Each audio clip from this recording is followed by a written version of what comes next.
Wala pa rin confidential funds ang proposed budget ng OVP sa 2027. Ang pondo naman ng Office of the President, halos triple ang ibinaba. Narito ang agenda report ni Isaiah Mirafuentes.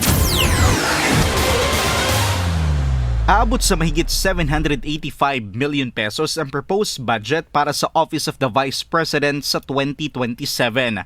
Mas mababa yan ng mahigit 104 million pesos kumpara ngayong taon. Sa ika-4 na taon sa pagsasaliksik ng Billionaire News Channel, walang confidential funds ulit na ilalagay sa pondo. Pinakamataas na paglalaanan na yung operations ng OVP na aabot sa 557 million pesos. Kabilang sa articles of impeachment ang paglustay umano ng bise ng kanyang confidential funds.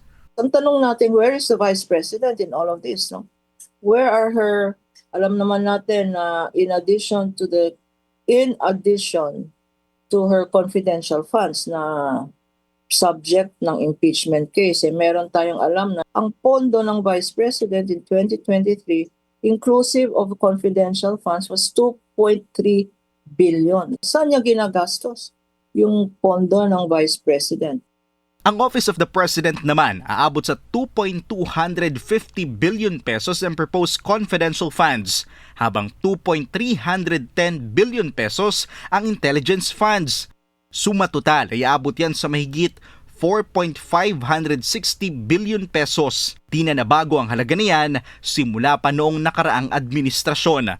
Ang kabuuang proposed budget para sa Office of the President sa 2027 ay aabot sa mahigit 10.83 billion pesos.